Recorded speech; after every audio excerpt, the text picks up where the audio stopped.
इन 15 लाख में से आधे से ज्यादा वो लोग हैं जिनकी उम्र 35 से कम है। पूरी युवा सोच के साथ हम आगे बढ़ रहे हैं। इन लाखों युवाओं ने विकसित भारत का रोड मैप सुझाया है। साथियों, युवा ऊर्जा से भरा हुआ भारत आज अपने लिए बड़े लक्ष्य तय कर रहा है और जो लक्ष्य तय करता है अपनी आंखों के सामने उसे प्राप्त भी करता है। हम 2029 में 2029 में भारत में यूथ ओलंपिक के लिए तैयारी कर रहे हैं। हम 2036 में भारत ओलंपिक खेलों की मेजबानी करे इसके लिए काम कर रहे हैं। हम 2030 तक हमारी रेलवे को नेट जीरो टारगेट पर ला करके कार्बन मुक्त करने की दिशा में काम कर रहे हैं। हम 2030 के बजाय अपनी टारगेट डेट से 5 साल पहले ही पेट्रोल में 20% इथेनॉल ब्लेंडिंग का लक्ष्य भी हासिल कर लेंगे। भारत 2070 तक नेट जीरो के लक्ष्य को हासिल करने के लिए भी नीतियां बना रहा है। इसका अर्थ है कि आने वाले समय में हमारे देश में अनगिनत ग्रीन जॉब्स बनेगी। साथियों, विकसित भारत वो नहीं होगा जिसका भविष्य भाग्य के भरोसे हो। इसलिए दूसरे देशों पर भारत की निर्भरता को हम तेजी से कम कर रहे हैं। इसलिए हम देश के लिए बड़े लक्ष्य बना रहे हैं और उनके लिए योजनाबद्ध तरीके से काम भी कर रहे हैं। भविष्य में हम एक ऐसा भारत देखेंगे जिसे लाखों करोड़ रुपए का खाद्य तेल बाहर से लाने की जरूरत नहीं होगी। हमारे पाम ऑयल मिशन की मदद से हमारे किसान इतने सशक्त हो जाएंगे कि वो देश के पैसों की बचत कर सके। बीते कुछ वर्षों में दलहन, तिलहन और श्री अन्न के लिए विशेष नीतियां बनाई है जिससे छोटे छोटे किसानों को मदद हो रही है। भविष्य में भी हमारे किसानों को इनसे और लाभ मिलेगा। किसानों के भविष्य को सुरक्षित करने के लिए हमने देश के कोने कोने में अमृत सरोवर अभियान भी शुरू किया। आजादी का अमृत महोत्सव हम बहुत कुछ कर सकते थे। हम दिल्ली के अंदर कोई एक बड़ा ताबूत खड़ा कर दे के नाम लिखवा सकते थे कि आजादी के अमृत काल में मोदी जी ये बना के गए हैं। हमने आजादी के अमृत वर्ष को जन आंदोलन बनाया और काम क्या किया? तालाब बनाए। हर गांव में जब तालाब बनते हैं ना, वो किसान को सुरक्षित करते हैं, शुद्ध पानी की गारंटी देते हैं, जमीन उर्वरक बना देते हैं। लंबे भविष्य को सोच करके ऐसे काम हम करते हैं। और इस अभियान के तहत देश में अब तक 60,000 से ज्यादा नए सरोवर बनाए जा चुके हैं। 60,000 तालाब, शायद ही किसी सरकार के नसीब में इतना बड़ा काम करने का सौभाग्य आया होगा। ये सरोवर जल सुरक्षा सुनिश्चित करने में किसानों की मदद करेंगे। आज ग्रीन हाइड्रोजन से जुड़े अभियान और सोलर रूफटॉप मिशन के कारण देश रिन्यूएबल एनर्जी के क्षेत्र में भी तेजी से आगे बढ़ रहा है।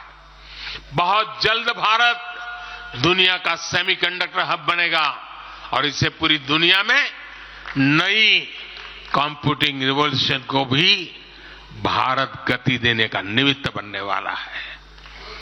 पोर्ट लेड ग्रोथ से पब्लिक ट्रांसपोर्ट तक आने वाले समय में हर क्षेत्र को नई ऊंचाई मिल सकेगी। साथियों, भाजपा आज देश का एकमात्र दल है जो एक भारत श्रेष्ठ भारत की भावना के प्रति इतना आग्रही भी है और इतना समर्पित भी है। मैं पिछले महीने के अपने अनुभवों को भी कभी भूल नहीं सकता। इस दौरान मुझे भगवान श्री राम से जुड़े कई स्थानों में भ्रमण करने का अवसर मिला। मेरा 11 दिन का अनुष्ठान चल रहा था।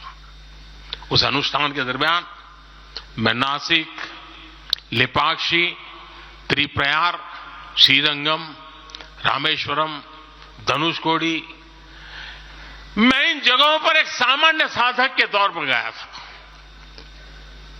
इस दौरान मुझे दक्षिण भारत के विभिन्न क्षेत्रों में लोगों से जो स्नेह मिला, आशीर्वाद मिले, मैं उसका शब्दों में बयान नहीं कर सकता और पॉलिटिकल पंडितों के पैरामीटर में कभी आ भी नहीं सकता है जी। जब मैं सड़कों से गुजर रहा था, लोग अपने वचन से, अपने भावों से मुझ पर अपना आशीर्वाद बरसा रहे थे। इस दौरान मुझे कंब रामायण का पाठ सुनने का अवसर मिला। ये ठीक उसी जगह पर हुआ जहां महान कवि कंबन ने 800 वर्ष पहले अपने रामायण की रचना की थी। आप कल्पना कर सकते हैं उसी स्थान पर बैठ करके जब मैं कंब रामायण सुन रहा था, उस भाव विश्व को मैं ही अनुभव कर सकता हूं। एक ऐसा अद्भुत क्षण था जिसमें एक भारत श्रेष्ठ भारत की भावना पूरी तरह समाहित थी। मुझे विश्वास है कि आप सभी ने भी कम अधिक मात्रा में इसे महसूस किया होगा। हम हमेशा विभिन्न तरीके से देशवासियों को करीब लाने का निरंतर प्रयास करते हैं। एकता के सूत्र में बांधने के लिए हमारी कोशिश रहती है। चाहे संयुक्त राष्ट्र में पहली बार जाकर के कोई तमिल में बोलता है, जगत गुरु बसवेश्वरा का संदेश दूर दूर तक पहुंचाने के लिए हम लेके जाते हैं। काशी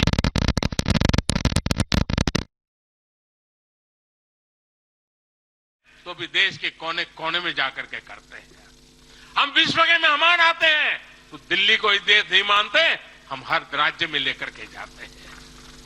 हमारे राजभवनों में हर राज्यों के स्थापना दिवस मनाए जाते हैं।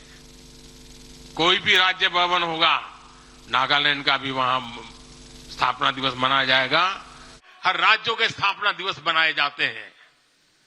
कोई भी राज्य भवन होगा, नागालैंड का भी वहां स्थापना दिवस मनाया जाएगा और गुजरात का भी मनाया जाएगा, महाराष्ट्र का भी मनाया जाएगा, गोवा का भी मनाया जाएगा। हर राजभवन में राष्ट्रीय एकता का एक प्रकार से उत्सव बना दिया जाता है। हम अपनी विविधता को सेलिब्रेट करते हैं। एक भारत श्रेष्ठ भारत की भावना हमारे दिल के बहुत करीब है। इसे मजबूत बनाने के लिए हम काम करते हैं। साथियों, एक भारत श्रेष्ठ भारत की भावना हमारी गवर्नेंस में भी दिखाती है। हर क्षेत्र के विकास पर हमारा पूरा फोकस है। नॉर्थ ईस्ट का उदाहरण आपके सामने है। पहले की सरकारों में नॉर्थ ईस्ट को पूरी तरह अनदेखा कर दिया गया क्योंकि पार्लियामेंट की सीटें कम है, उनका इंटरेस्ट ही नहीं था। हम वोट और सीटों के हिसाब से काम नहीं करते।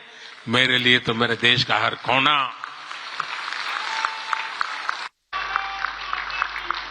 समृद्ध हो, विकसित हो, ये हमारा भाव है। आज चाहे सियाचिन हो या फिर देश के आकांक्षी जिले हो, कोई हमसे दूर नहीं है। वो गांव जिन्हें पहले आखिरी गांव कहा जाता था, हमारे लिए देश के वो पहले गांव बन गए। और मेरे सारे कैबिनेट के मंत्री उन गांवों में रात बिता करके आए। कुछ मंत्रियों को तो -15 डिग्री में रात को रुकना पड़ा वहां, क्योंकि हम आत्मसात करना चाहते हैं। हमारे लिए देश का हर हिस्सा महत्वपूर्ण है। हर हिस्से पर हमारा फोकस है। साथियों, जो भी राजनीति में दिलचस्पी रखता है और जिसके लिए लोकतांत्रिक मूल्य प्रमुख रहते हैं, वो भी अगर न्यूट्रल है तो पब्लिकली हमारी प्रशंसा करते हैं। न्यूट्रल नहीं है तो खानगी में तो कर ही देते हैं। इसकी एक बड़ी वजह है। हमने समय के साथ खुद को सकारात्मकता के साथ बदलने का प्रयास किया है। हमने अपनी राजनीतिक व्यवस्था को नए और आधुनिक विचारों के लिए खुला रखा है। आजादी के बाद वर्षों तक जिन्होंने हमारे देश पर शासन किया, उन्होंने एक व्यवस्था बना दी थी। उस व्यवस्था में कुछ बड़े परिवारों के लोगों को ही सत्ता के केंद्र में रहे, उनके आसपास रहने वाले लोगों को ही राजनीतिक ताकत मिलती रही। अहम पदों पर परिवार के करीबियों को ही आगे बढ़ाया गया। हमने इस व्यवस्था को भी बदल दिया। हमने नए लोगों को मौका दिया कि वो हमारी व्यवस्था का हिस्सा बने और परिणाम ला करके दिखाएं। इससे व्यवस्था में नयापन आया और इसका लोकतांत्रिक स्वरूप कायम रहा। हमारी कैबिनेट में रिकॉर्ड संख्या में नॉर्थ ईस्ट के मंत्री हैं। नागालैंड से पहली बार एक महिला राज्यसभा में सांसद बन गई है। हमें गर्व है कि हमने पहली बार त्रिपुरा के व्यक्ति को काउंसिल ऑफ मिनिस्टर्स के अंदर स्थान दिया है। पहली बार हमारी सरकार में अरुणाचल प्रदेश को कैबिनेट मिनिस्टर मिला है। पहली बार गुर्जर मुस्लिम को राज्यसभा के लिए नॉमिनेट किया गया है। हमारी सरकार में ही गोवा से कैबिनेट मंत्री बनाया गया। हमें गर्व है कि हम बीजेपी के एक ऐसी संस्कृति का हिस्सा है जो मंत्रालय में रिकॉर्ड ओबीसी प्रतिनिधित्व सुनिश्चित किया जाता है। अमित भाई ने इसका विस्तार से वर्णन किया, इसलिए मैं ज्यादा उसके ऊपर नहीं कहना चाहता हूं।